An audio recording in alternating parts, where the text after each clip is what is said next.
એ ખેલાડી જેણે જાનવરોની ભલાઈનો માર્ગ પસંદ કર્યો, ડોક્ટર પુણ્યમૂર્તિ નટેશન, પદ્મશ્રી 2026। તંજાવુર જિલ્લાના એક સુંદર ગામ વલ્લમમાં 1960ના દશકામાં એક યુવાન છોકરો ખેડૂત પરિવારમાં ઉછર્યો। એને રમત બહુ પસંદ હતી।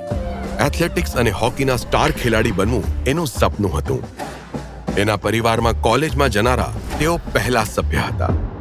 તેઓ તેમના દાદાના બહુ લાડકા હતા।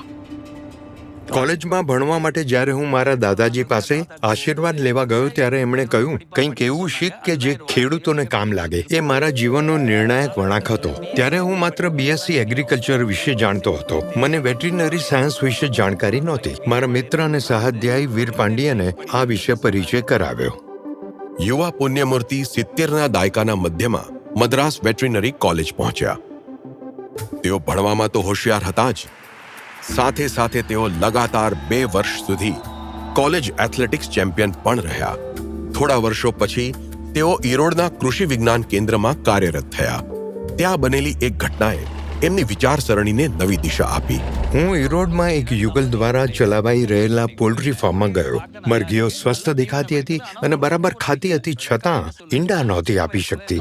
રેકોર્ડથી ખબર પડી કે એમને એક પરજીવી રોગ કોક્સીડિયોસિસ માટે 10 અઠવાડિયા સુધી સલ્ફાનામાઇડ નામની દવા આપવામાં આવી હતી, જેના લાંબા ગાળાની અસર એમના પ્રજનન પર પડી અને ઈંડા ન આપી શકી। જો આપણે ભવિષ્ય માટે એન્ટીબાયોટિક્સ બચાવવી હોય તો સમજદારીથી એમનો ઉપયોગ કરવો જોઈએ અથવા એમના વિકલ્પો શોધવા પડશે। આ વાત હું જાણી ગયો।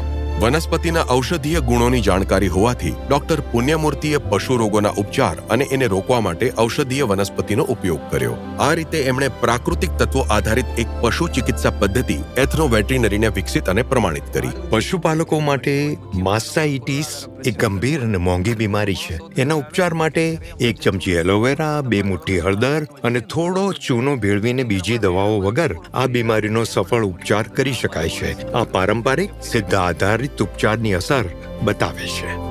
એમના ઉપચારથી લાખો ગાયો અને ખેડૂતોને ફાયદો થયો। એમણે જાનવરોની 34 બીમારી માટે 5 સરળ ઉપચાર વિકસિત કર્યા।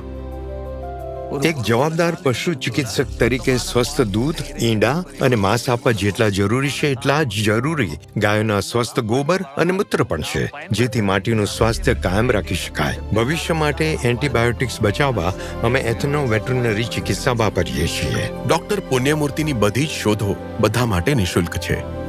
નેશનલ ડેરી ડેવલપમેન્ટ બોર્ડે એમના કામને લાખો ખેડૂતો સુધી પહોંચાડ્યું, જેનાથી એમને બહુ જ ફાયદો થયો।